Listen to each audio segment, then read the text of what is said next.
this area here. There's a lot of action. I don't know, I'll try pointing stuff out. But anyways, so they build fences. They're working on this fence here very well. Look at the Christmas tree tossed in down. Right on. I wonder if they reset it properly or anything. Not what they would want. Anyways, yeah, so they got some nice stuff going on here. They probably planted this the last season or so. We got a brake, nice one of their brake bends, a knee brake right up there in the middle. Try to get her focus better for you. Got a nice lean there, there's the base of it right there. And then she's up in behind there and she's going up this way. Plus this tree right here is even on her, going onto a lean mode. It's been broken, the top's been taken off of it at one point here. Whoops. Sorry about that. He went for a ride. Top's been taken off. It's good to for doing thickening on the top of the tree. Once they do that, it does a lot of branching. It's really good branch. They have really good branching theories and stuff. So they got some big guys down here. We got that big peeled part right there as a big marker. That big marker will be working for, you know, up that way. This is where I'm parked right here. And, you know, they peek over the hillside or they climb that tree. Oh, I see the marker, Dad. You know, it might be more for kids and stuff. A big obvious thing like that. I mean, why don't you just look at that, right? Is it a marker?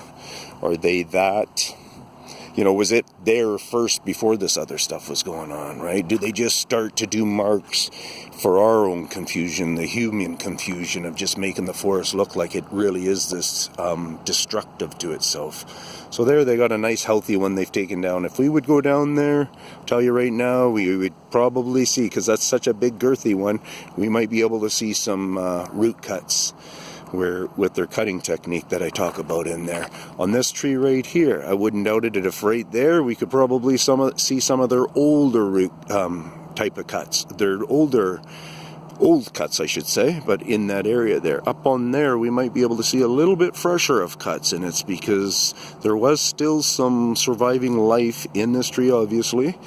Not necessarily the living life, but it's still living a life, and they think so, because that's why they broke it there, and now this girl will be all about this, with all that stem work, all that branch work and stuff going off there. It's going to survive, it's going to strengthen it, it's going to be still a tool for them to use for hiding. So we can see all this other stuff, and what went on here basically is I think that one there and the broken branch up on top of it there must be that, you know, you see that bigger one right there with the bigger pile. So that's a nice little hide they've built there. Whether anybody's around right now in these kind of conditions and stuff, I can't say 100%, but we have another knee break right over there. That's a nice hanger. That one's going to keep life probably traveling through it. And this stuff right here, is this theirs?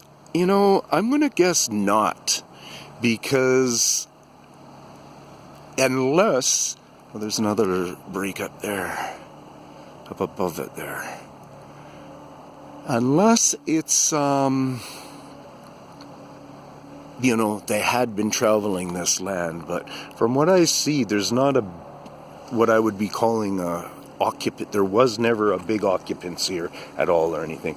And especially with those, that mama bear and those 3 cub bears, and whether they returned again last year and the year, or this year, after this year, or the year before, whether they returned, I'm not too sure yet. I haven't talked with anybody, but I know that maybe Mama Bear had, I think it was 2 years before that, I had seen her out by the highway with 2 cubs. So it was at least another female in this area that I had seen her a couple of times.